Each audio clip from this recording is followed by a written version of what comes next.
Tá ótimo, gente. Boa tarde. O tempo aqui está fresquinho, não está muito frio. Aí, que em Gravataí, que parece que está muito frio, né? Hoje de manhã fez 10 graus. Caramba! Essa, É, essa tua foto aí risonha, então, eu sei oi? essa tua Oi? foto, essa tua foto risonha aí é fake, então, né? Não, não, é uma foto, foi a foto do Ano Novo. Olha só, ô Rose, para te dizer, eu só fui, agora tá 21. Eu só fui na rua hoje para botar o lixo. Dentro de casa, eu não tô nem de casaco. Ah, Acabei de tomar um banho bem quentinho. E não estou nem de casaco. Mas, assim, o que está me matando aqui é meu joelho. Rose, minha filha. Olha, eu estou caindo igual jaca. é isso aí, filha. Quando chegamos a uma certa idade, essas coisas vão acontecendo. A gente fica meio. É, garota, tá bravo. Isso é assim Eu mesmo. tô com bastante dificuldade com esse joelho, e agora sem plano de saúde, né, Rose? Aqui, É. porque aqui o plano da prefeitura aqui não funciona, né? Eu tenho Aí, minha filha. óculos, ainda tenho alguns. Não tem muita coisa, não, mas tem cardiologista, tem clínico geral, tem alguns médicos da PAI aqui. O meu é da É, PAI. né? Ah, é, e tem a PAI. Eu É. não sou da PAI. Eu sou da PAI, Eu não sou da PAI. eu sou da PAI há Eu muito tive na PAI só quando eu coloquei a madrinha, coloquei a mãe, foi muito bom mesmo, entendeu? Dá licença. Foi anos. muito bom. Agora, eu mudei para a intermédica da prefeitura Sei. e aqui não tem, é Notre Dame, né? Aqui não tem, não. É isso aí. Bem, gente, está chegando aqui o nosso horário. Hoje são dia 20 de abril de 2023, e nesse horário, às quintas-feiras, nós estudamos essa obra, Diversidade dos Carismas, Teoria e Prática da Mediunidade, né? Eu mandei para alguns de vocês um PDF, porque algumas pessoas não tinham o livro, né? Então, eu mandei o PDF, porque com o PDF, quem tiver no computador pode colocar no celular, então fica mais fácil para o pessoal é, ter o livro. E, né, então, virou assim, é por causa da câmera, a câmera ali. Né? E aí, é sempre bom também deixar o livro dos Espíritos e o Evangelho pertinho, né? Toda vez que a gente vai fazer isso, é sempre bom deixar os livros da codificação por perto, porque às vezes a gente pode lançar a mão de um ou de outro livro da codificação. Bem, como eu falei, está no nosso horário, Diversidade dos Carismas, Teoria e Prática da Mediunidade, de Hermínio de Miranda. Hoje nós vamos iniciar o capítulo 6, que trata do desdobramento como pré-condição do trabalho mediúnico, capítulo 6. Mas antes de nós iniciarmos aqui, nós vamos fazer a nossa prece de abertura. Hoje nós temos aqui, vamos ver quem estão, a Ana Nascimento, Ana Cristina, Ana Constantino, Iraci, Verinha Eckart. Então, o povo está todo aí, tchauzinho para todo mundo, abraço para todo mundo. Iraci, liga a câmera para a gente te ver. E a Iraci está toda bonitona, vestido floral. Olha, que beleza, linda, adoro a estampa, hein? Adoro a estampa. Eu gosto de estampa colorida, né? Eu gosto de estampa colorida. A Verinha, liga o microfone, Verinha, que a gente ainda não está nesse nível de ouvir com o microfone desligado. Ó, uma aluna aqui que não perde uma aula. Beleza, hein? Que Ela beleza. não perde uma aula. Carmen Matos também está chegando aí. Então, a nossa amiga Márcia Carolina, que não vai poder estar, porque ela está com probleminha de saúde, e a Denise está lá no Rio, foi dar uma passeada no Rio de Janeiro. Eu até quero avisar que ela disse que não ia ter hoje os cursos dos ensinos de Jesus, que ela precisou ir lá dar um help lá para a filha dela, que está com as crianças, aquela coisa toda. Mas eu vou aproveitar agora também para fazer a nossa propaganda, porque domingo, às 4 horas da tarde, nós teremos a nossa palestra, onde a nossa amiga Vânia Flintz vai fazer uma palestra desse domingo falando sobre Chico Xavier. Tá? Então, vai ser uma palestra linda. Francisco Cândido Xavier, um homem a serviço de Deus. É comemorativo o aniversário do Chico, né? Que aconteceu agora no início de abril, no dia 2. Então, a nossa querida irmã Vânia Flintz vai estar conosco e eu convido a todos vocês para domingo, 4 horas da tarde, estarem conosco. Então, antes de nós iniciarmos aqui o nosso estudo, na praia agora, por isso que ela chegou um pouquinho atrasada, né? Sabe como é que é? Foi à praia, mergulhou muito. Então, nós vamos fazer uma prece de abertura, agradecendo a Deus, agradecendo a Jesus. Pai amado, Pai de infinita misericórdia e justiça, te agradecemos, Senhor, pela oportunidade de nos encontrarmos aqui. Estudos. Tua paz, meu amor, Senhor, possa nos abençoar, possa nos fortalecer. Então, que possamos todos aqui, agora, nos prepararmos para receber as boas vibrações que caem do alto sobre cada um de nós e para crescermos espiritualmente com esses conhecimentos que esses nossos irmãos vêm trazer para todos nós. Fica conosco, Senhor, hoje, agora e sempre, graças a Deus. Bem, então, vamos lá.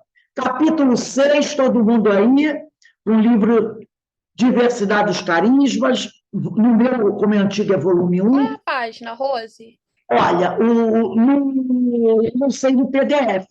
No meu livro, né? Você está com PDF, né? Estou com o PDF. Eu não sei. Porque Qual é o título do capítulo, que aí eu acho? Fez desdobramento como pré-condição do trabalho mediúnico. Obrigada. O PDF é 128. Muito obrigada. Então, desdobramento como pré-condição do trabalho mediúnico. Capítulo 6, PDF 128, que a Ana Constantino deve ter aí o PDF. Achou? Então, vamos lá. O Hermínio de Miranda inicia assim na introdução, item 1, introdução. Vimos há pouco desdobramento como fenômeno anímico puro, ou seja, sem interferência ou componente mediúnico visível. Então, ele está falando que o desdobramento é um fenômeno anímico, é um fenômeno do corpo, do nosso organismo, e que nós podemos nos desdobrar sem nenhum tipo de influência do plano espiritual. Tá? É isso que ele está dizendo.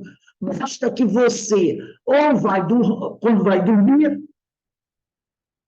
você se liberta do corpo físico, ou então até alguns, como a Regina, que é a médium que trabalha nesse livro aqui, ela, às vezes, muitas vezes, no estado de vigília, ela já desdobra. Então, esse desdobramento, quando ele chama de anímico puro, quer dizer, não precisa da ajuda da espiritualidade, tá?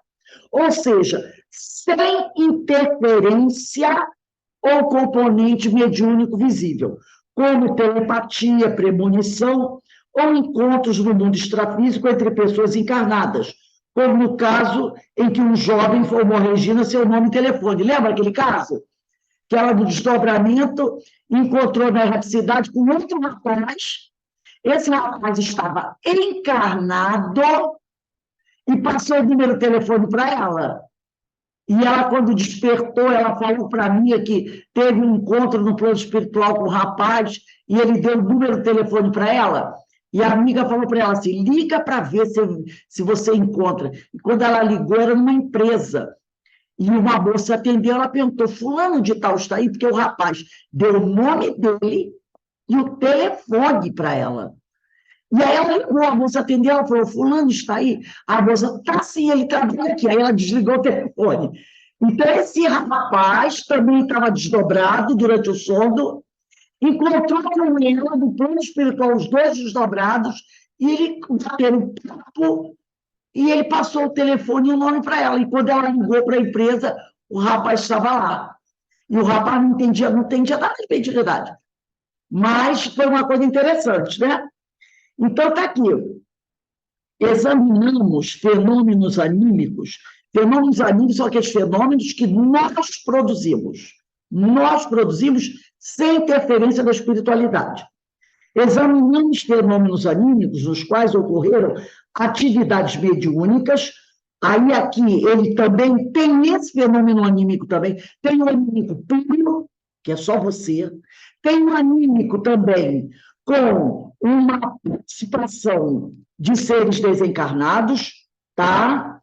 Conservando, contudo, características mais ou menos pessoais. Estão nesta categoria aqueles em que Regina se encontra com crianças, que outrora foram seus filhos, ou com o espírito de sua mãe, e provavelmente o caso do soldado Argelino, que, pelo que se pode supor, deve estar desencarnado.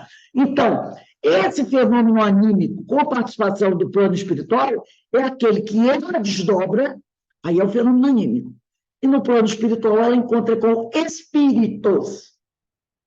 Então, é um fenômeno anímico com a participação de seres desencarnados. Então, por que anímico? Porque ela desdobrou sozinha. Sozinha. Rose, Oi. mas nesse desdobramento podem estar no mesmo plano espiritual pessoas encarnadas e desencarnadas ao mesmo tempo ou só? Sim. Podem, por exemplo, você pode desdobrar, encontrar, né, outro encarnado e ficar batendo papo com ele. Depois, cada um volta para sua casa e vai para e pega o seu corpinho e está deitado na cama. E pode acontecer como aconteceu com a Regina. Ela estava dormindo, ela desdobrou, foi a espiritualidade e encontrou com crianças que estavam desencarnadas e que tinham sido filhas suas em vidas anteriores. Esse é o mais comum de acontecer. Mas pode estar os encarnados e desencarnados ao mesmo tempo? Você encontrar ao mesmo tempo? Esse é o mais comum. Ah, tá. Desde que a gente dorme, nós soltamos a grande parte, né, das pessoas. Tem umas que não conseguem, mas a grande maioria, 95%, vamos dizer assim, se desliga do corpo físico e fica no plano espiritual. Estudando, passeando, trabalhando em equipe, com equipes desencarnadas, entendeu? Ah, tá. Eu estou perguntando que essa semana aconteceu esse fenômeno da Regina comigo. O rapaz me deu um nome e falou, você precisa me achar, mas eu não consigo lembrar o sobrenome. Mas ele me deu o nome. Entendeu? Então é muito... Aí, no caso, são dois encarnados. Né? Sim, ele está encarnado. Duas pessoas encarnadas no plano espiritual. Agora, um encarnado com desencarnado, isso é mais comum. É muito comum. À noite, praticamente, a gente vai ao plano espiritual. Lembra que na aula passada nós falamos também na segunda-feira da Ivone, dos trabalhos que os encarnados fazem no plano espiritual. Sexta-feira também falamos sobre isso. Então, esse é o mais comum. Aí ela diz aqui, veremos a seguir alguns em que a atividade mediúnica é predominante, parecendo-se a própria razão do desdobramento. Se apresenta como preliminar do trabalho no plano espiritual, junto de entidades empenhadas em tarefas de mais amplas conotações e perspectivas. Acredito que isto seja válido para grande parte dos médiuns em atividade regular, embora sejam ainda escassos os depoimentos pessoais, como os de Ivone Pereira em Devassando Invisível e Recordações da Mediunidade. Ele diz, por que escassos? E os da Ivone são muito detalhados, né? Então, ele fala que nos 2 livros, um a gente está estudando, o outro a gente vai estudar depois, que é Devassando Invisível e Recordações da Mediunidade, os depoimentos pessoais da Dona Ivone são muito detalhados. E é difícil você encontrar um médium que conte esse tipo de atividade com esse detalhe que a Dona Ivone narra, né? Os casos dela são casos espetaculares, porque ela realmente era uma médium fantástica. Podemos colocar Ivone, Chico, são médios de uma capacidade extraordinária, né? Então, o relacionamento dela com a espiritualidade é uma coisa incrível. Então, ele diz aqui, Regina não foge à regra. Eu vou dizer uma coisa para vocês aqui. Todo mundo sabe que Regina é um pseudônimo, não é? É um pseudônimo de uma médium que não identifica na obra. Ele coloca o nome dela de Regina, diz que nessa encarnação ela é negra, aquela coisa arada toda, né? Mas eu não sei, eu tenho uma desconfiança que esse trabalho de Hermínio pode não ser, é muito sobre Dona Ivone Pereira, entendeu? Porque tem coisas que ele narra aqui, porque ele teve muito contato com a Dona Ivone Pereira, muito, muito contato com ela. E, às vezes, eu fico desconfiada. Apesar de que ele diz que ela tem uma característica assim, uma mulher negra, aquela coisa toda, mas é muito parecido, né? Então, eu tenho lá minha desconfiança. Mas vamos lá. Então, ele diz aqui, bem cedo, aliás, no exercício de suas faculdades, percebeu que o médium não trabalha apenas durante as reuniões semanais. Então, a Regina, né, ela percebeu que o médium não trabalha apenas durante as reuniões semanais. Porque tem gente que acha assim, eu vou na casa espírita, participo da reunião mediúnica. Depois da reunião mediúnica, eu vou fazer o trabalho do plano espiritual. Hoje tem reunião pública na casa espírita. Depois da reunião pública, eu também posso trabalhar no plano espiritual.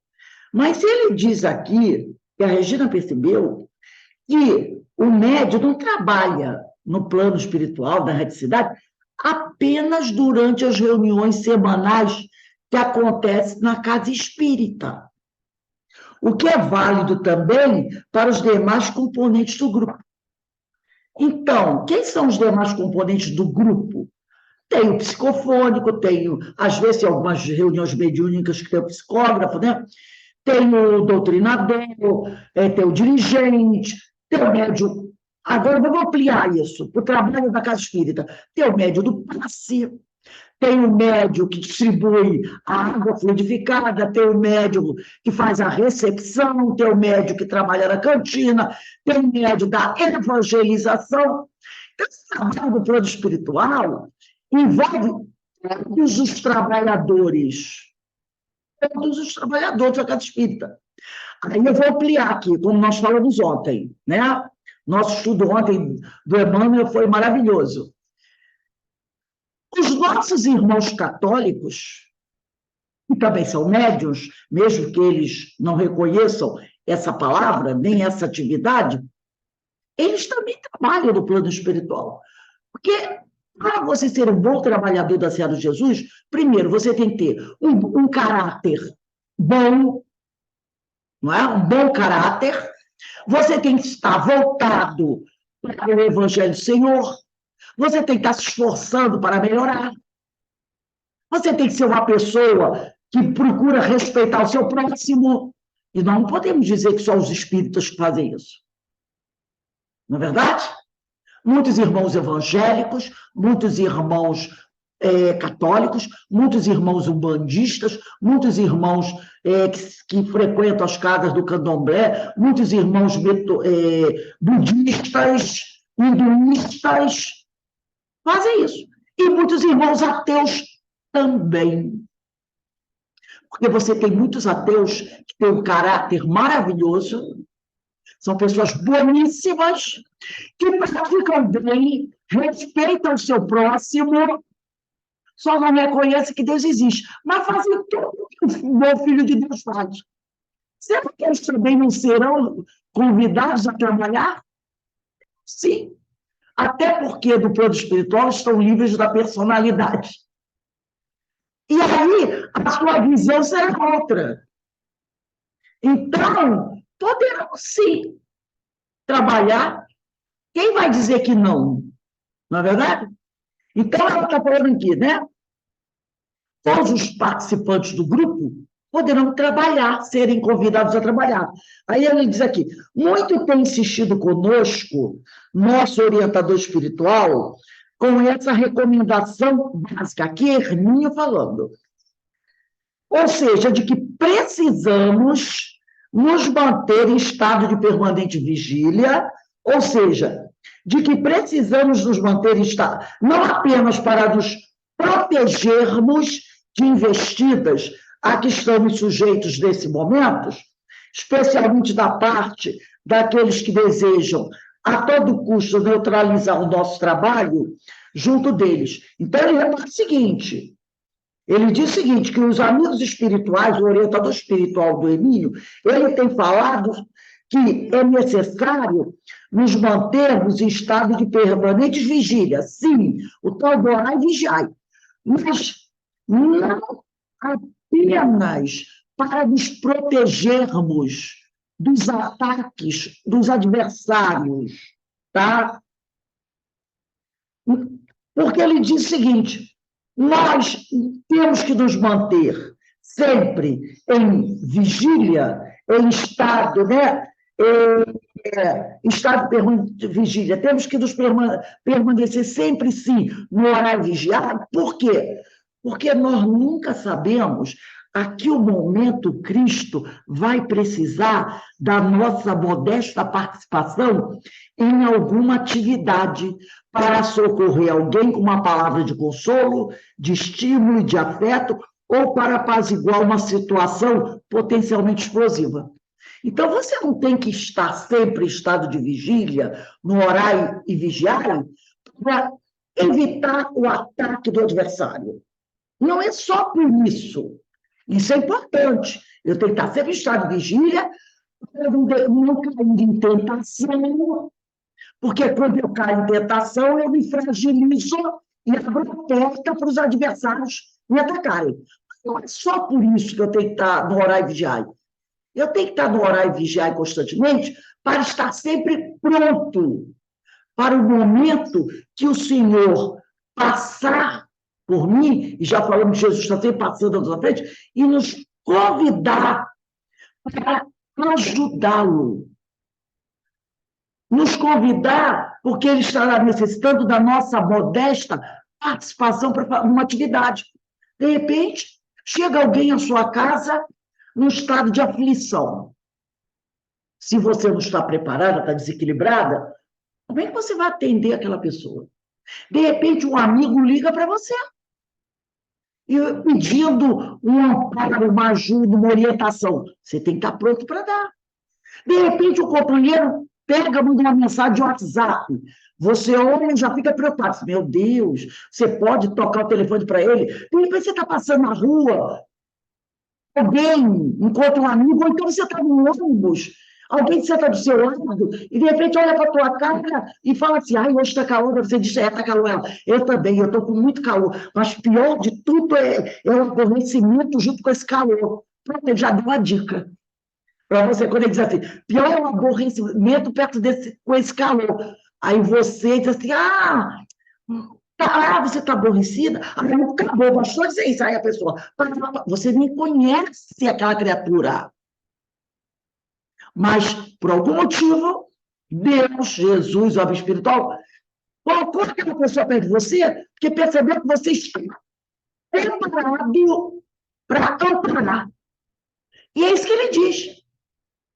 Eu não posso estar apenas orando e vigiando para evitar cair em tentação, para me proteger do mal. Não, eu também tenho que estar orando e vigiando para estar pronto para servir ao mestre no momento que ele solicitar da minha modesta participação em alguma atividade. Aí ele diz aqui, com uma palavra de consolo para socorrer alguém, uma palavra de estímulo, de afeto, ou mesmo para apaziguar uma situação que está, né, muito explosiva, uma briga de família, e você chega, gente, vamos parar com isso, né? Não vamos deixar a coisa crescer. Aí ele continua aqui, olha só o que diz Hermínio. Essa advertência tem sido de considerável importância e utilidade para nós.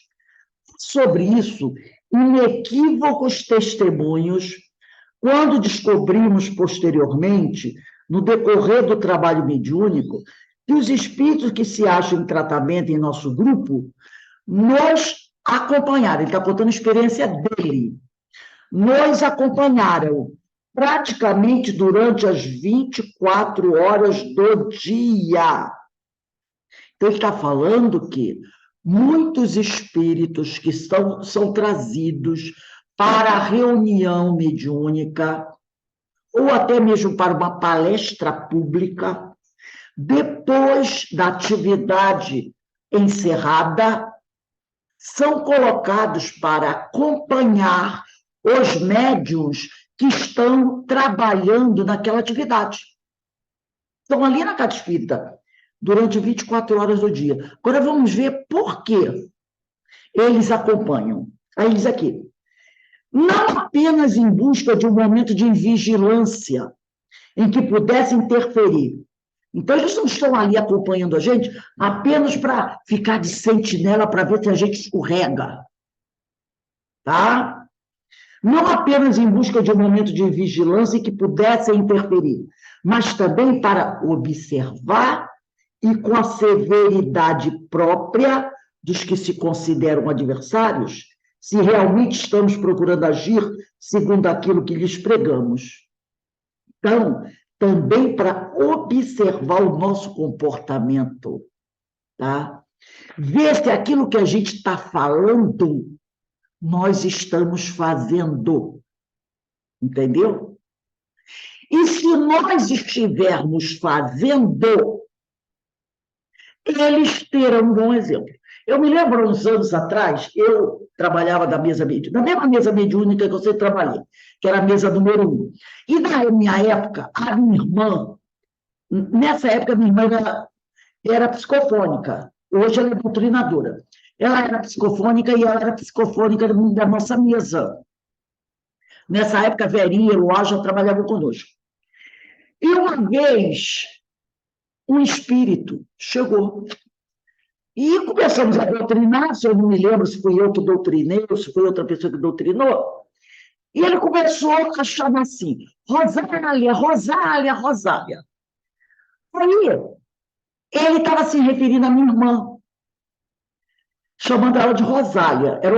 Aí ela virou-se assim, ué, a outra também está aí. Eu e minha irmã, Rosângela, tínhamos sido irmãs em vidas passadas. Foi interessante. Aí ele falou, Rosália é o nome dela. Acho que era eu que estava dizendo, você é irmã da Rosália. Aí eu deduzi que eu e Rosângela tínhamos sido em vidas passadas irmãs também, em uma fase. E ela, o nome dela era Rosália. Aí ele começou a falar pelo que ele falava. Pelo que ele falava, para perceber que nós fomos duas irmãs, mas que não fomos muito fáceis. Fomos irmãs problemáticas da vida passada, entendeu? Não fomos flor de laranjeira, não. Aí depois ele virou assim, eu não acredito na postura, eu estou assim que o meu óculos quebrou uma haste hoje. Aí ele falou assim, eu não acredito na postura de vocês duas, eu não acredito. Porque o que eu estou vendo aqui em vocês não é igual ao que vocês eram antes. Eu acho que vocês estão fingindo. Porque não é possível. E essa mudança tão grande aconteceu. Não dá, eu não acredito. Aí ele falou, porque nós três éramos amigos. Entendeu? Nós três éramos amigos. E éramos amigos, né? Parceiros. Eu não acredito que vocês são tão diferentes assim. Aí depois ele parou, já até tinha falado, olhou-se assim, se vocês puderam mudar tanto assim, eu posso mudar com mais facilidade. Então ele quis dizer o quê? Né? Falou, se vocês conseguiram, se vocês, que eram quem eram, conseguiram mudar tanto, eu consigo com mais facilidade. Ele quis dizer o seguinte, ele era melhor que a gente. Ele era melhor, então para ele seria mais fácil mudar do que... Né? Então, é esse tipo de coisa. É esse tipo de coisa. Né? Uma outra vez também, um companheiro chegou, era guerreiro, soldado, ainda muito preso à ideia da batalha, da vitória, né? Não uma pessoa de moral duvidosa, não. Ele era um guerreiro. Ainda estava em batalha, ainda trazia as vestimentas e as armas, escudo, isso descrito depois pelo médico, escudo, espada, tudo. Ele ainda estava preso naquela, sabe, aquela coisa de soldado, né? E ele parecia ter sido assim, um grande comandante de vocês, né? E a gente conversando, e eu conversando com ele, falando com ele também. E ele percebeu, no meu diálogo, que eu tinha conhecimento, assim, de guerrilhas, de guerra, de exército. Ele conheceu. Ele sabia, né? E eu falei para ele que já era hora de baixar as armas, para a gente depor as armas, né? Que a nossa guerra hoje era outra. Não era mais, aquela fase já tinha passado, aquela coisa toda, né? Aí ele parou, olhou para mim assim, né, modo de falar, né? E disse assim, eu não posso acreditar que você esteja dando esse depoimento, falando isso para mim. Eu conheci você. Você foi um grande general. Você não pode ter largado essa vida assim, né? Largado essa vida. Eu conheci você. Eu conheci você como um general em campanhas. Não é possível que você tenha abandonado essa vida. Por quê? Porque a vida militar desse tipo, né, é uma coisa que os grandes militares do passado, né, os soldados, até hoje, né, o militar de hoje, ele traz isso com muito orgulho dentro dele, essa posição de guerreiro, comandante, entendeu? É uma coisa que faz parte da vida dele. Você está à frente de uma batalha, comandando um exército, tem aquela coisa, não tem a coisa do capitão que afunda com seu navio? Ele tira todo mundo, mas ele não vai abandonar o navio dele, é o navio dele. E hoje eu não digo, mas no passado os comandantes faziam isso. Se o navio está afundando, ele vai afundar com o seu navio. É prova de orgulho. Entendeu? É um orgulho. Como nós temos no passado, no Japão, os grandes líderes, ele morria com honra. Ele era o Harakiri. Não era assim? E o comandante que o aprisionava, a coisa era tão assim, envolvido do orgulho, que ele, e prisioneiro, pedia ao comandante do exército inimigo que lhe fizesse a honra de presidir o suicídio dele. E o líder do exército adversário se fazia de honrado, preparava uma cerimônia com todo o exército perfilado, ia todo mundo vestido, botava um tapete branco no chão, aquele que foi preso ficava de joelho, e o general do exército inimigo fazia toda aquela pompa, entregava para ele espada, para ele. Aquilo era um ritual de honra. E aquele que o capturou dava a ele essa honra de morrer assim. Para você ver que nível como funcionava. Não tinha esse negócio de pegou um chefão, vou arrancar. Não, havia todo um cerimonial. Quem já viu o filme, há todo um cerimonial. Onde o pai do outro prisioneiro presta honra ao que vai morrer. Não precisa muito. Nas guerras, pelo menos na Segunda Guerra Mundial, quando os comandantes de um exército eram feitos prisioneiro, ele tinha o direito de manter o seu uniforme no campo de prisioneiros e o título de comandante. É uma honra dada aos comandantes que são feitos prisioneiros. Entendeu?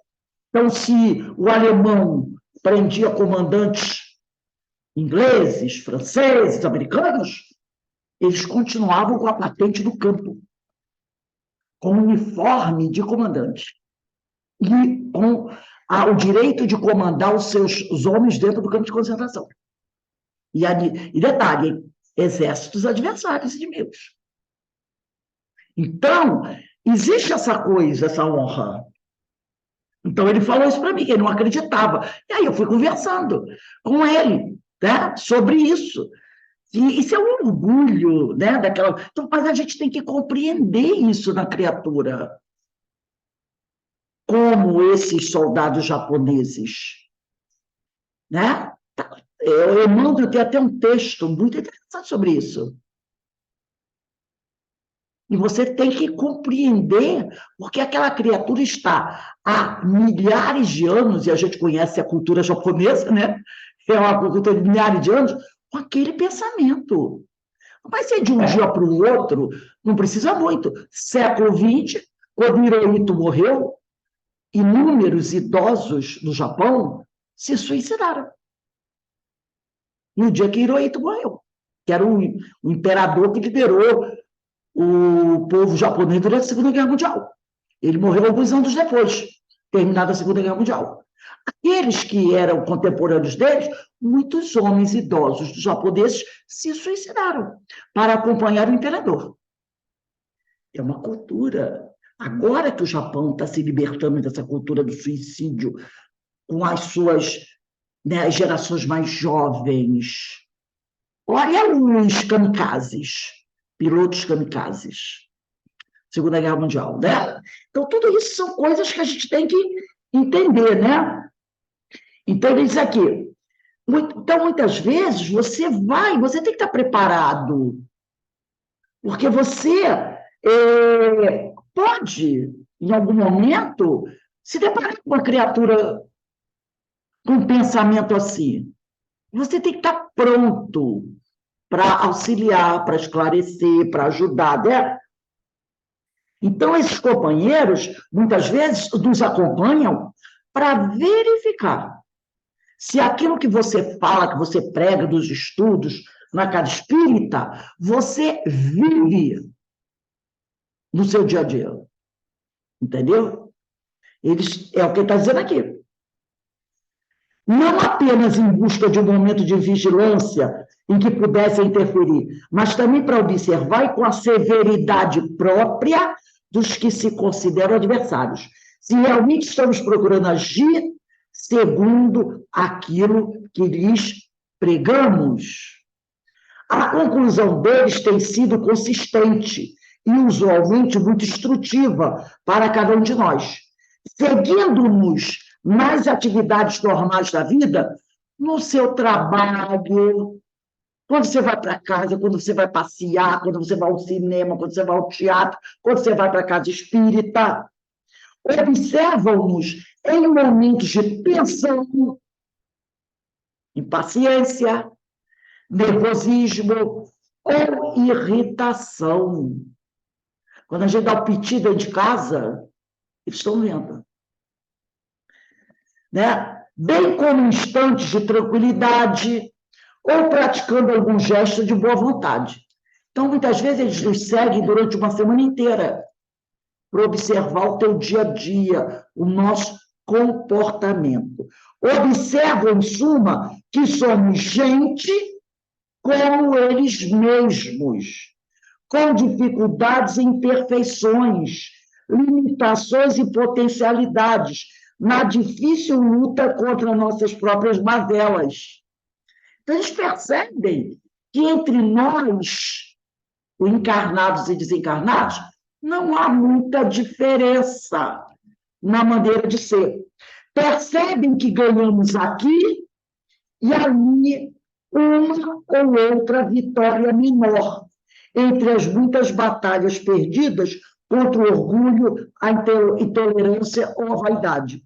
Por isso, não tentamos jamais pregar-lhes sermões moralizadores como se fôssemos seres redimidos em odor de santidade, e eles, os pobres, mendigos espirituais, mergulhados na maldade.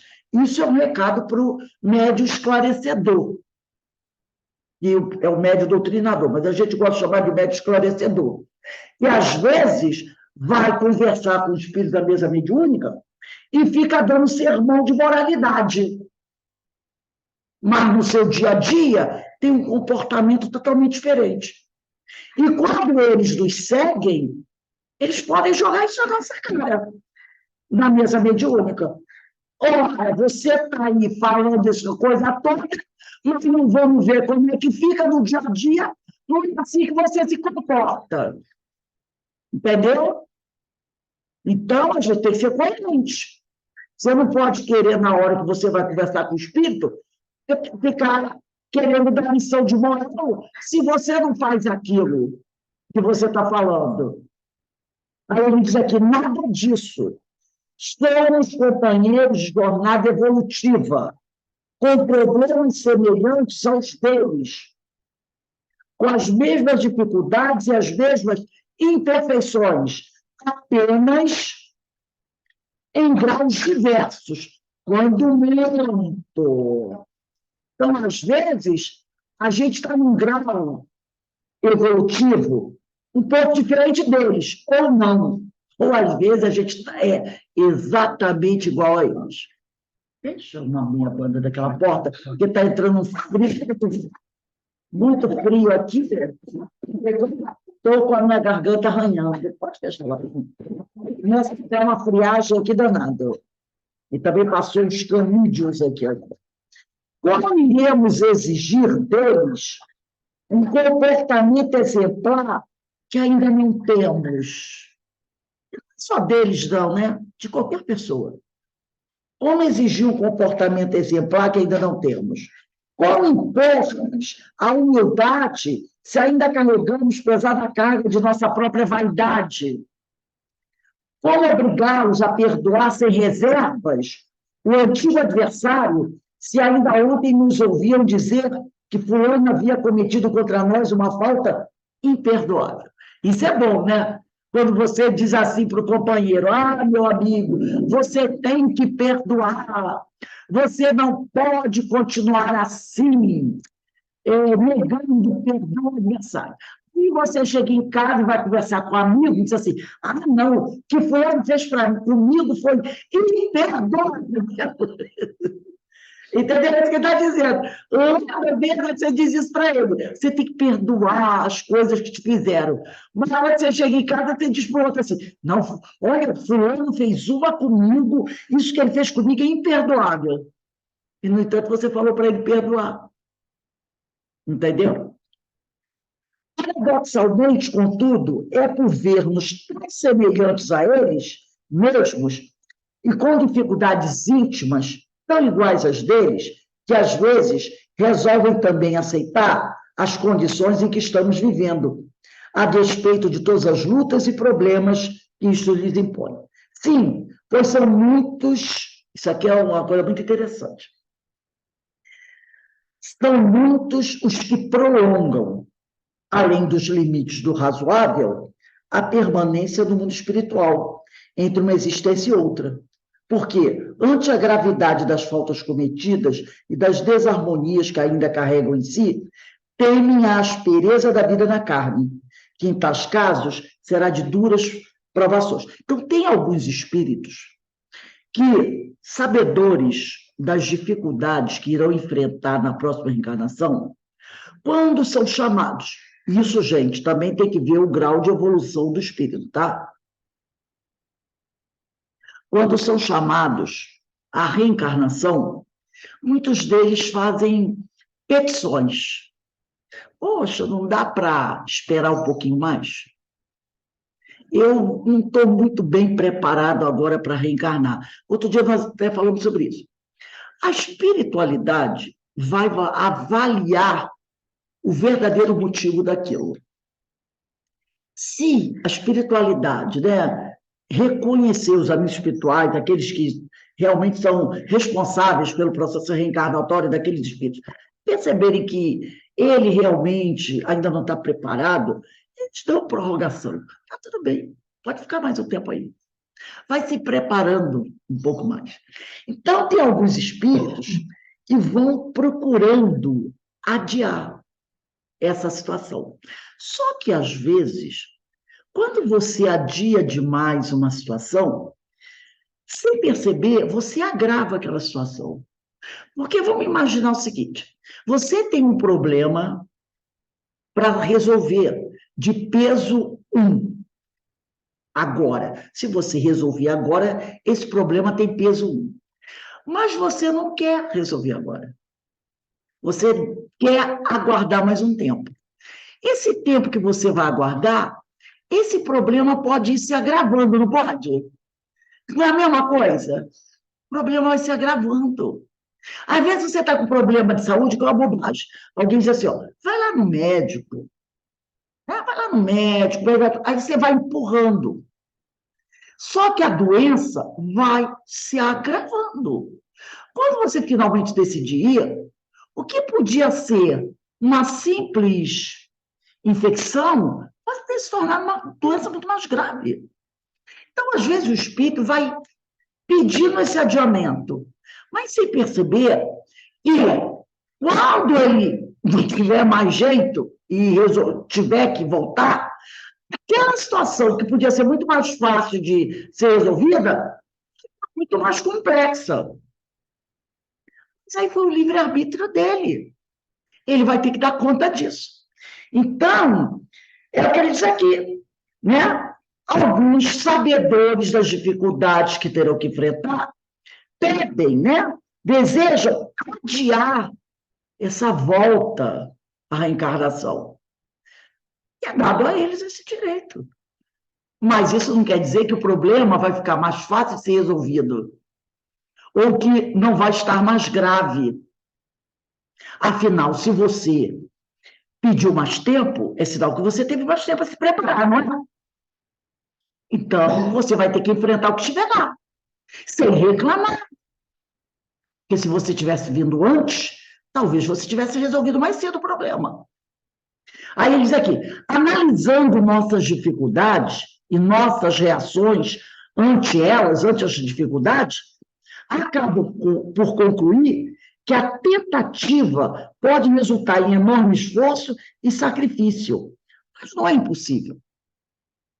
Ter que voltar para resolver uma questão é aquela coisa, né? Às vezes a gente olha para o problema que a gente tem à nossa frente para resolver e a gente diz assim, ai, meu Deus do céu, eu não estou querendo mexer nisso, porque se eu mexer nisso vai levantar tanta coisa. Aí o pessoal diz assim, deixa quieto, deixa quieto. Às vezes o troço precisa ser resolvido, mas você não quer mexer naquilo, porque você sabe que se mexer vai dar problema, vai dar trabalho, mas é preciso mexer. É igual quando você tem um vazamento dentro de casa. Aí você está dando só fazendo a maquiagem. Ah, bota uma coisinha aqui, bota uma coisinha ali. Aí o pessoal diz, olha, você tem que chamar um bombeiro hidráulico, vai ter que quebrar a parede para trocar o cano. Meu Deus, isso vai dar uma sujeirada danada. Ai, eu não estou afim desse aborrecimento. Aí você vai maquiando. Mas um dia você vai ter que fazer o trabalho. Se não, você não for obrigado, se o cano explodir, acabou tudo, né? Aí você vai dizer, meu Deus, por que eu não fiz lá quando apareceram umas gotinhas? Então, o que está dizendo aqui? Vai dar trabalho? Vai. Vai ser um grande esforço? Vai. Mas não é impossível de resolver. Então, quanto mais cedo você resolver atacar, resolver os seus problemas, em vez de ficar empurrando, melhor. Quem já vivenciou isso sabe. Porque às vezes você olha para o negócio assim, eu tenho que resolver isso.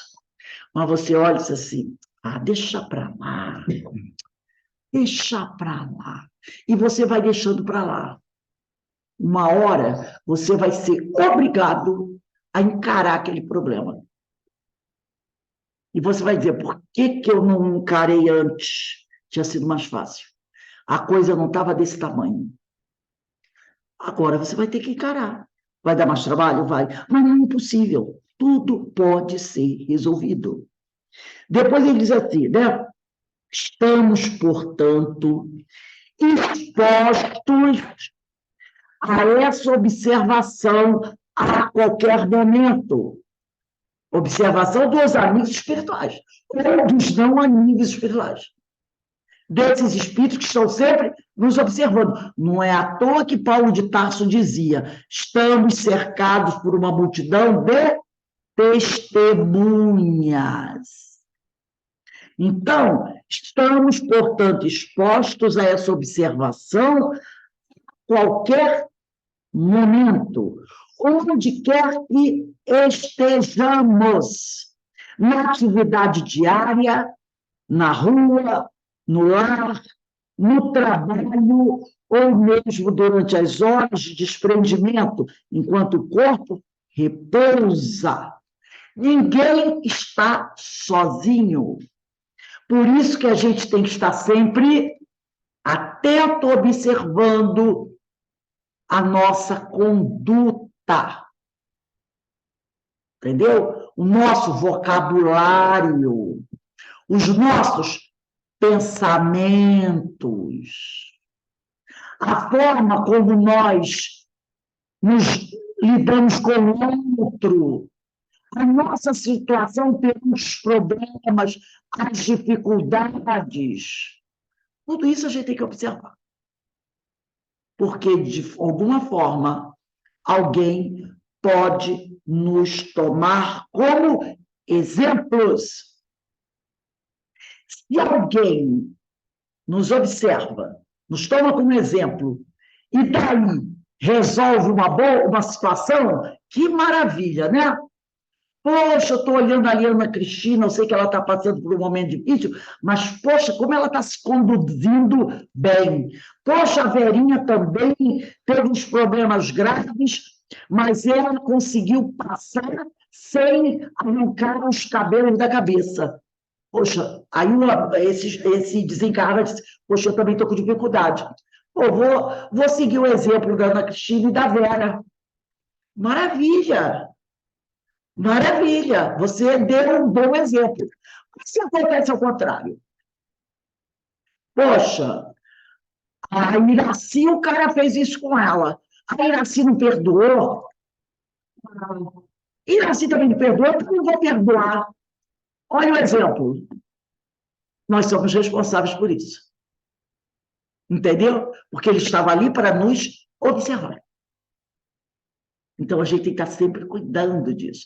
Porque tem aquele ditado que diz também, né? O exemplo arrasta. O exemplo arrasta. Eu trouxe aqui um texto que ele traz um parágrafo. O Hermínio, ele traz um parágrafo do livro Libertação, do capítulo 6. Mas eu achei esse texto tão bonito, que eu trouxe o texto maior desse capítulo para a gente analisar. O que ele está falando aqui é que André Luiz, conjuntamente com o Gúbio, eles estavam numa região de muita dificuldade, tá? Nessa região, eles foram visitar, tipo assim, uma comunidade de espíritos muito infelizes. E essa comunidade tinha um líder chamado Gregório, muitos já conhecem essa história, do Gregório, né? E eles saíram, fizeram toda uma vistoria lá, mas sob vigilância dessas hostes de espíritos infelizes. Então, eles foram até lá, foram recebidos por esse líder e aceitou que eles por ali transitassem, mas como se eles fossem, assim, tipo, prisioneiros deles, né? Tudo bem, vocês vão poder ficar aqui, mas sob meu olhar. Não poderão fazer nada que eu não permita. Quer dizer, ele pensa que está na liderança, mas na realidade quem estava era Gubbio. Mas Gubbio se deixava, né? Deixava que ele pensasse que ele... Então, eles tinham saído e eles estavam, tipo, hospedados na casa de Gregório, né? O líder. Eles saíram, andaram e de volta voltaram ao domicílio de Gregório. E aí, quando eles voltaram para casa, lá para o palácio, para o lugar onde o Gregório, que era o chefão, morava, assim que eles chegaram lá, eles foram transferidos da cela trevosa onde eles estavam para um aposento de janelas gradeadas, onde tudo desagradava a vista. Porque quando eles chegaram lá, Gregório tinha mandado prendê-los lá na casa dele, numa cela, né? Como prisioneiro mesmo. E depois foi permitido a eles sair para fazer um reconhecimento do ambiente. Quando eles voltaram, o Gregório tirou eles da cela e colocou num outro aposento de janelas gradeadas, onde a aparência do ambiente tudo desagradava a vista, diz André Luiz. Certo, devíamos a mudança ao resultado encorajador que alcançáramos nas operações seletivas. Mas, em verdade, ainda aí, nos achávamos em autêntico pardieiro. Então, a diferença da cela para o aposento não era grande coisa, né? De qualquer modo, era para nós imenso consolo contemplar algumas estrelas através do nevoeiro que assaltava a paisagem noturna. Porque nessas regiões do astral, de muita dor e sofrimento, tudo é triste, né? Tudo que tem lá, toda a paisagem, a ambiência, tem uma coisa sombria, né? Soturno. Aí diz aqui, deixa eu ver aqui, o instrutor Gubbio, versado, quer dizer, experiente em expedições idênticas à nossa, já tinha feito muitas expedições daquele tipo, recomendou-nos não tocar os varões de metal que nos impediam a retirada, porque na porta do aposento tinha umas grades de metal que era para impedir que eles saíssem, né? Então o Gubbio falou, não toque nesses varões de metal, esclarecendo que esses varões se achavam imantados por forças elétricas de vigilância e acentuando que a nossa condição ainda era de simples prisioneiros. Se eles tocassem, eles poderiam sofrer alguma agressão. É claro que Gubbio iria impedir a agressão, mas aí eles iam perder a oportunidade de continuar fazendo o trabalho que eles tinham que fazer. Aproximamos-nos, porém, das janelas que nos comunicavam com o exterior. E reparei que o espetáculo que eles viam através da janela era digno de estudo. Grande movimento na via pública, congregando vários grupos de criaturas em conversação, não longe de nós. Olha interessante aqui. Os diálogos, eles olhavam e percebiam que as pessoas que passavam estavam conversando, e eles tinham capacidade de ouvir a conversa das pessoas. Tá? Os diálogos e entendimentos surpreendiam. Quase todos os assuntos que eles estavam tratando, as pessoas que estavam passando, indo e vindo, os assuntos se referiam à esfera carnal. Questões minuciosas e pequeninas da vida particular eram analisadas com inequívoco interesse. Contudo, as notas dominantes caíam no desequilíbrio sentimental e nas emoções primárias da experiência física. O assunto era esse. Entre aqueles espíritos que estão passando ali. Desequilíbrio sentimental, emoções primárias da existência física.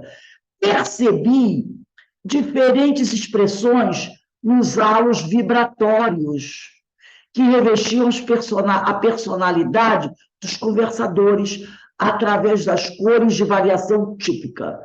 Esses halos vibratórios é a atmosfera psíquica que envolve o espírito, que é fruto dos nossos pensamentos, tá? É o óleo, ou melhor dizendo, é o óleo mental do espírito, é em que nós estudamos.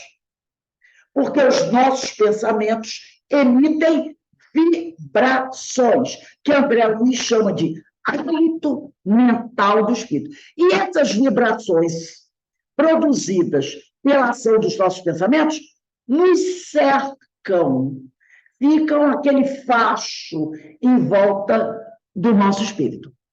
Dirigi-me, diz André Luiz, dirigi-me a Gúbio buscando-lhe oportuno esclarecimento.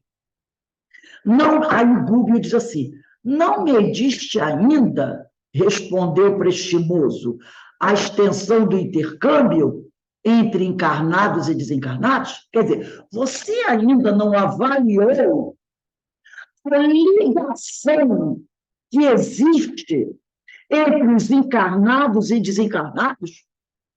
O nível de intercâmbio que existe? Aí ele fala assim, a determinadas horas da noite, presta atenção aqui, 3/4 partes, isso é quase 100%. Podemos dizer, 3/4 partes é 75%, né? Por quê? 2/4 é 50%, 1/4 é 25%. Então, 3/4 partes é 75%, que 3/4 partes da população de cada um dos hemisférios da crosta terrestre se acham nas zonas de contato conosco. Quer dizer, 75% da população encarnada do planeta, quando está no desdobramento do sono, entra em contato com a população desencarnada do planeta Terra. Entenderam? E aí ele fala aqui, e a maior percentagem desses semilibertos do corpo, por que semilibertos? Porque o cara ainda está encarnado, né? E a maior percentagem, né, desses semilibertos do corpo, né, está em contato, são os que estão em quê? Em desdobramento do sono. Ô, Rose, Olha, esse desdobramento, ele só ocorre no sono REM, no sono mais profundo, ou em qualquer estado de vigília do sono? depende do tipo, da capacidade da pessoa. Por exemplo, às vezes você deita, você ainda está escutando o barulho dos carros passando na rua, você ainda está escutando as pessoas conversando na rua, mas você já está entrando já está percebendo a presença espiritual. Aí seria o semitranse, entendeu? Você, às vezes, está daquele nível. Você está deitado na sua cama, você ainda está escutando um barulho externo, de alguém mexendo em alguma coisa na cozinha, de um cachorro latindo, mas você já está entrando no plano espiritual. Você está naquele nível ali. Daí a alguns minutos você se liberta do corpo e você entra no plano espiritual. Assim que você se liberta do corpo, ficando preso pelo cordão fluídico, o cordão de prata, tá? Se desligar esse cordão, você morreu. Você já está entrando no plano espiritual. No momento que o espírito sai do corpo, ficando ligado ao corpo apenas pelo cordão fluídico, você já está em presença da espiritualidade.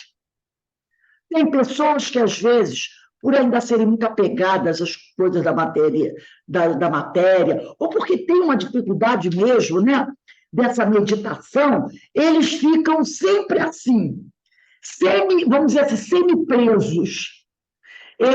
Pouco libertado, mas ainda com muito preso ao corpo físico, entendeu? É como se o espírito tivesse, assim, um perdão muito curto.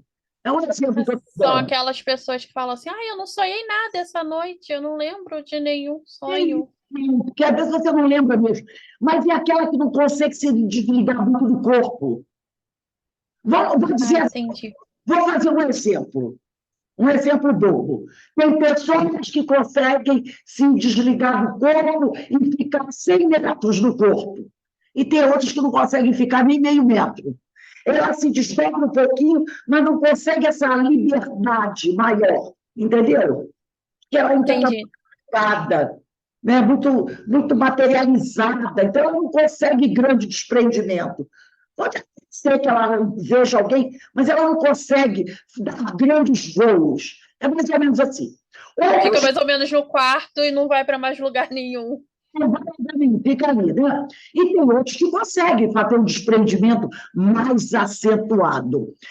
Então, ele está dizendo aqui que grande porcentagem desses semi-libertos, nós somos semi-libertos, porque nós ainda estamos encarnados, ligados ao corpo físico pelo cordão fluídico, mesmo que eu consiga uma grande distância do meu corpo, mas eu serei sempre um semi-liberto, porque eu ainda estou, entre aspas, algemada ao meu corpo físico, tá? Um totalmente liberto é aquele que já desencarnou, que não tem mais nada que ligue ele ao corpo. Então, ele diz aqui que a maior porcentagem desses semi-libertos do corpo, pela influência natural do sono, permanecem detidos nos círculos de baixa vibração, como este em que nos movimentamos provisoriamente.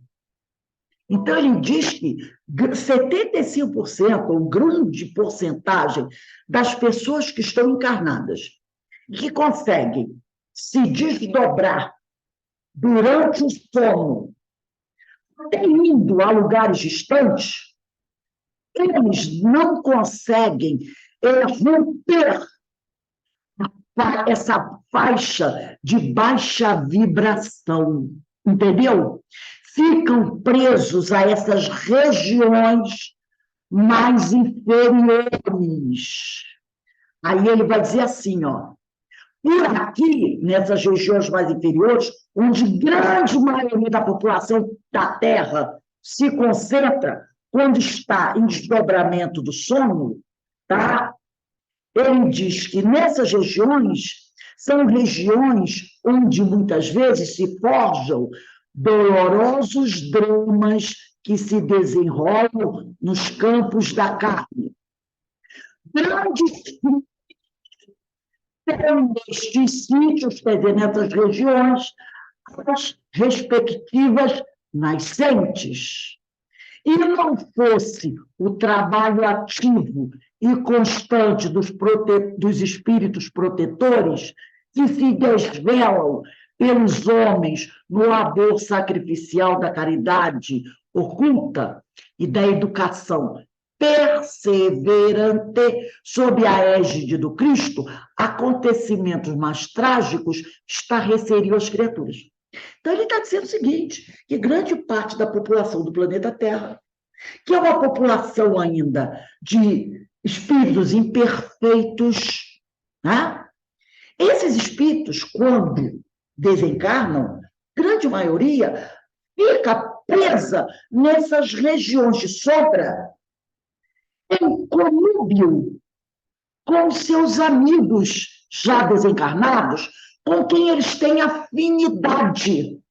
E muitos desses ficam associados a esses espíritos, planejando atos de vingança, planejando situações onde eles possam prejudicar alguém e se dar bem, entendeu?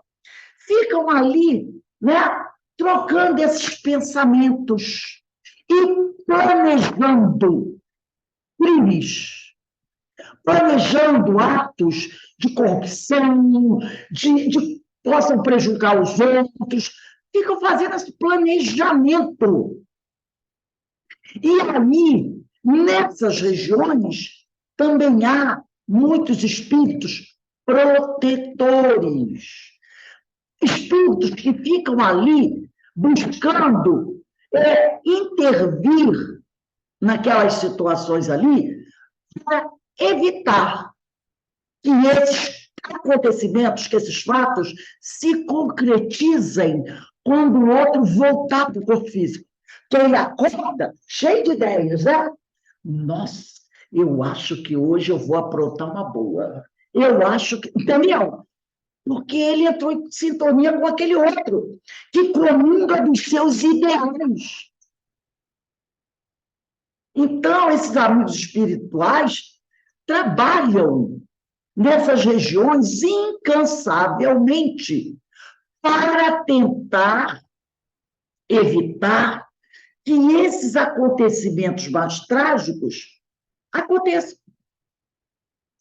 Aí diz aqui, André, de alma voltada para as noções da vida imensa que o ambiente sugeria, rememorei o curso incessante das civilizações. Quer dizer, o andamento, né, das civilizações ao longo da história.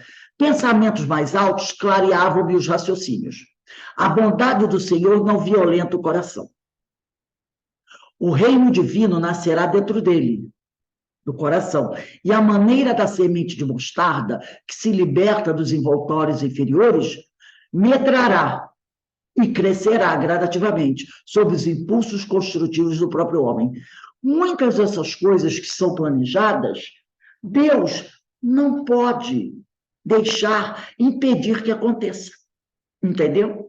Porque ele diz aqui, ó, a bondade do Senhor não violenta o coração. Por quê? Você é dono do teu livre-arbítrio. Então, muitas vezes, algumas dessas coisas vão acontecer.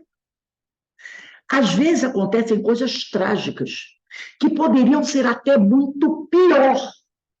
A espiritualidade consegue até amenizar um pouco a situação, mas não impedir de todo. Porque senão, se ela impedisse de todo, nós seríamos comandados. E como é que nós aprenderíamos? Não aprendemos. Então, muitas vezes, algumas coisas vão acontecer. E as pessoas serão responsáveis pelas suas condutas. Então, olha o trabalho da espiritualidade, tentando amenizar essas situações. Ontem eu trouxe aqui aquele livro, Enigmas da Desobsessão, né, do companheiro Jaider Rodrigues, se eu não me engano, onde ele fala que falanges no plano espiritual estão visitando, não, trabalham nessas regiões, buscando esvaziar essas regiões. Como esvaziar? Tirando, expulsando? Não! Levando a palavra do evangelho a esses espíritos, para evangelizá-los, fazê-los ver a verdade, e aí eles decidirem mudar a sua conduta. Porque o amigo espiritual, nem o Senhor, né, quando ele diz aqui a bondade do Senhor não violenta o coração, ele não pode dizer assim, você vai mudar porque eu quero que você mude. Aí o cara diz assim, bem, já que o senhor está dizendo que eu não vou mudar, né? Eu vou mudar. Mas ele não está mudando porque ele decidiu, que ele reconheceu que aquilo que ele está fazendo está errado. Ele está mudando porque ele está mudando. Entendeu? Ele está mudando por coação. Qual o valor disso? Não tem aprendizado. Não, eu não vou parar de fazer porque ele está me obrigando. Não porque eu acho que não devo, porque aquilo é errado. Não tem educação.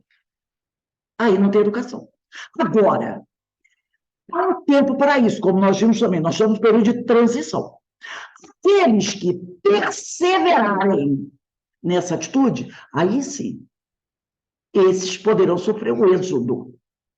Lembra? Poderão ser encaminhados àquela região de muita dor e ranger de dentes. Já vimos isso. É o êxodo. Mas Muitas dessas regiões já estão sendo esvaziadas porque essas falanges estão trabalhando ali, incansavelmente, evangelizar aqueles espíritos.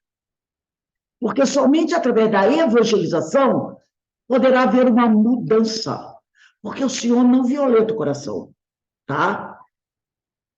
E só assim poderá haver crescimento. Mas esse trabalho vem sendo feito atualmente com mais intensidade, né? Nós já estudamos isso, que a partir do ano 2000, essas coisas se tornaram mais intensas, porque o planeta está passando por um período de transição, deixando de ser um planeta de provas e expiações para um planeta de regeneração. Então, aí André diz uma frase que André não, acredito que seja o Rubio, o orientador, que ele diz assim: que temerária concepção a de um paraíso fácil, não é? Ele está querendo dizer o quê? Que tolice é o pensamento de que a gente consegue conquistar o paraíso de forma fácil. Ninguém vai conseguir se tornar um espírito puro, um espírito elevado, sem trabalho e sem esforço. Por isso que ele diz: que temerária concepção a de um paraíso fácil. A gente sabe que tudo que a gente conquista e que são coisas boas e permanentes, vem com sacrifício. Tudo que vem fácil, vai fácil, né? Aí Gúbio percebeu minha posição mental, falou em socorro de minhas pobres reflexões íntimas. Sim, André, a coroa da sabedoria e do amor é conquistada por evolução, por esforço, por associação da criatura aos propósitos do Criador. A marcha da civilização é lenta e dolorosa. Então, a coroa da sabedoria e do amor é conquistada por evolução, por esforço, por associação da criatura aos propósitos do Criador. A marcha da civilização é lenta e dolorosa. Não tem nada fácil para ninguém. Tá? Então, vamos encerrando, lendo esse parágrafo, porque ele tirou apenas um parágrafo desse texto, mas eu trouxe o texto maior porque eu achei muito rico para que a gente não explorasse mais. E aí ele vai dizer aqui: nunca é demais, portanto, insistir, como faz o nosso companheiro Gúbio, né? Mais experimentado na atitude vigilante, onde quer que estejamos, seja qual for a hora do dia ou da noite, né?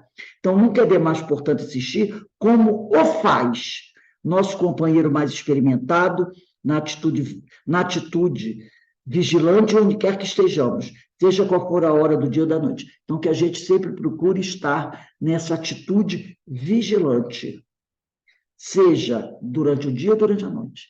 A vigilância tem que ser constante. E ele diz assim: vigilância, esclarece ele, não é ficar como que de guarda alguma coisa, e sim estar em estado de alerta a fim de não nos deixarmos envolver em situações prejudiciais à nossa programação espiritual regeneradora. Então, isso aqui é importante. Vigilância não é ficar eu tomando conta, tá, de alguma coisa. Não é isso que é vigilância. Não é ficar como que de guarda alguma coisa. Tem que ficar tomando conta disso aqui, ó. Tem que ficar vigiando e tomando conta disso aqui. Não. A vigilância é estar em estado de alerta a fim de não nos deixarmos envolver em situações prejudiciais à nossa programação espiritual regeneradora. É isso que está em estado de vigilância. É não me deixar arrastar, não me deixar cair em tentação, não me deixar envolver por certas situações, por certas pessoas, por certos cantos da sereia. Isso é que está em alerta, está em vigilância. Não é ficar tomando conta de alguma coisa. É o tal vigiar a si mesmo, né? E o problema não está no que vem de fora. Por isso que Jesus falou, né, sobre isso. Não é o que entra na boca do homem que traz o problema. É o que sai da boca do homem. Porque vem do coração. É isso aí que eu tenho que estar vigilante. Porque a gente é muito bom para vigiar o externo. Mas é o que ele disse aqui. É estar em estado de alerta a fim de não nos deixarmos envolver. Porque, como ele falou, por isso que os amigos espirituais sempre recomendam, né? Antes de você dormir, faça a tua prece, leia uma página edificante, porque veja um filme bom, uma coisa boa. Por quê? Porque aí você já faz a conexão com um bom plano espiritual. Entendeu? Já é um estratagema. Não, antes de dormir eu vou ler uma palavra do Evangelho, vou ler uma página edificante, vou ver uma coisa interessante, vou ver uma boa música. Entendeu? Se preparando.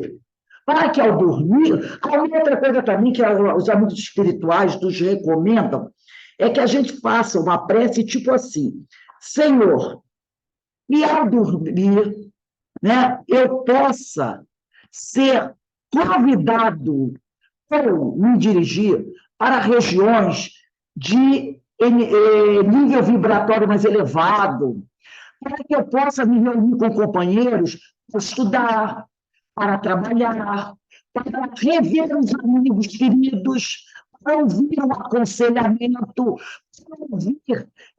para receber até mesmo uma chamada de atenção sobre uma atitude que eu estou realizando, entender alguma coisa útil, para fazer um trabalho bom que possa ajudar os outros. Então, você já diz algumas coisas que você gostaria de fazer. Saudade de um amigo, né? Abraçar os amigos que eu não vejo há muito tempo, para estar num ambiente bom. Então, você já faz sugestões do que você quer e você se prepara. Entendeu? Você não deixa assim, deixa a vida me levar. Não, você já dá. Entendeu? Você já joga as coisas que você gostaria e se prepara de forma adequada para aquilo, antes de dormir. E aí vai ser mais fácil isso. Entendeu? Do que você ficar ali. Né? Porque, às vezes, como nós falamos aqui, de sermos vigiados, tem uns amigos nossos, que não são muito edificantes, que já ficam de plantão à beira da nossa cama, só aguardando você desdobrar, para pegar na sua mão e puxar e levar. Entendeu? Por isso que você tem que se antecipar. Chama já os bons espíritos, faz uma prece, que a ambiência já muda, e esses amigos não muito edificantes já não vão se sentir bem naquela ambiência e vão sair. Então, tudo isso a gente tem que saber se preparar para dormir. Para dormir. E quando acordar, Senhor, é porque não lembro de nada, agradeço tudo que aconteceu durante o sono. Muito obrigado por eu ter tido a minha noite e ter acordado aqui em paz e segurança. E faz a tua oração, entendeu? A gente tem que saber já fazer essas coisas. Alguém gostaria de comentar alguma coisa?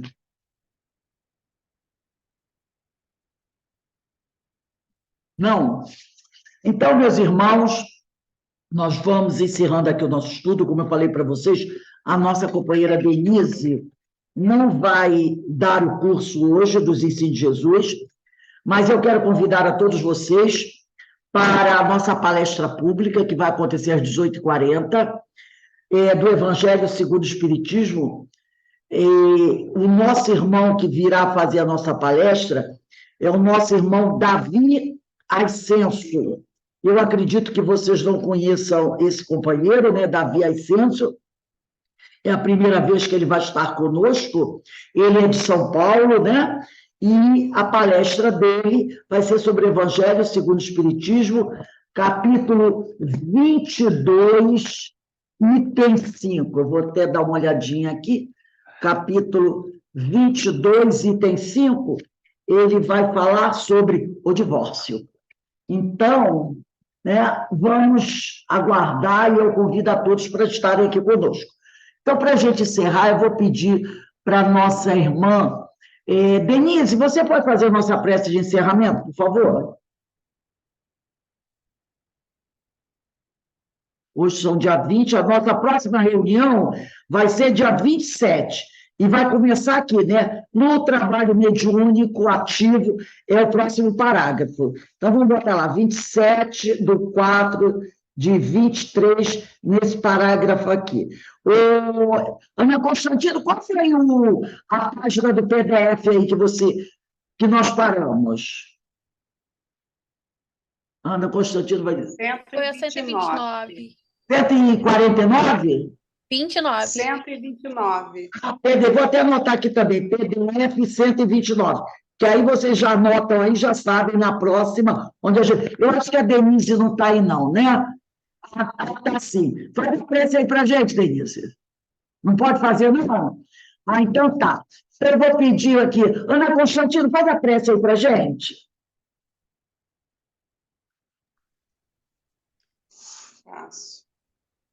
Vamos levar o pensamento a Deus, nosso Pai, ao Mestre Jesus, à espiritualidade amiga da casa de Francisco de Assis, e agradecer esse momento, essa oportunidade de esclarecimento, de entendimento, e agradecer, Pai, a tudo, a todos, e que Jesus possa nos abençoar, nos amparar,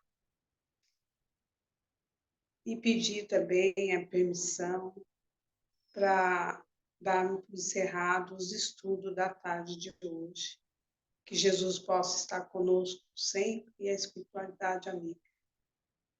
Que assim seja, na graça de Deus. Graças a Deus. Eu queria falar com vocês o seguinte. Aqui, amanhã, nós vamos fazer o nosso estudo do livro Obsessão. Desobsessão, às 4h.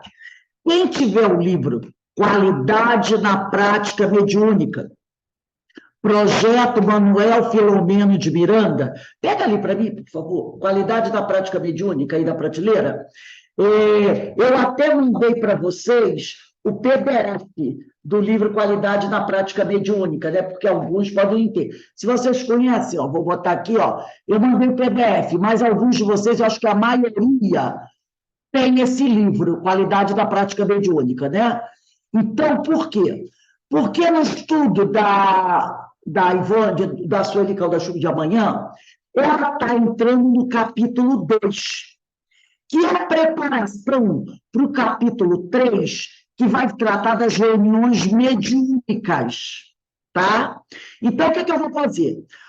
Nós vamos, a partir da próxima aula, da aula de amanhã, diminuir um pouquinho o tempo da aula da Sueli, para deixar um tempinho para a gente começar a ler algumas questões desse livro. Porque quando eu entrar no capítulo 3, que trata das reuniões mediúnicas, já estaremos um pouquinho avançado, porque é bom a gente fazer esse trabalho estudando reuniões mediúnicas com a Sueli, mas acompanhando com essa obra maravilhosa do projeto Manuel Filomeno de Miranda, Qualidade da Prática Mediúnica. Eu acredito que quase todos tenham. Aqueles que não têm, eu mandei no PDF, tá? Mandei o PDF ontem, porque é um livro de perguntas e respostas, e ele tem muito para nos ensinar. Então, a gente vai fazer esse trabalho do segundo capítulo da Sueli, o terceiro, que trata das reuniões, está acompanhando com esse livro aqui, para a gente dar bastante consistência ao nosso estudo, tá bom? E convido a todos novamente para a nossa palestra, domingo, às 4h, sobre Francisco Cândido Xavier, que a nossa irmã Vânia Plint vai fazer conosco, tá bom? Então, ó, um beijo para vocês, e de 8h40 estaremos de volta aqui para a nossa palestra pública, com o nosso irmão Davi Ascenso, tá bom? Daqui a pouco a gente se vê novamente. Vamos dar uma descansadinha aqui, que hoje não tem o estudo do livro Os Ensinos de Jesus. Um beijo aí para vocês.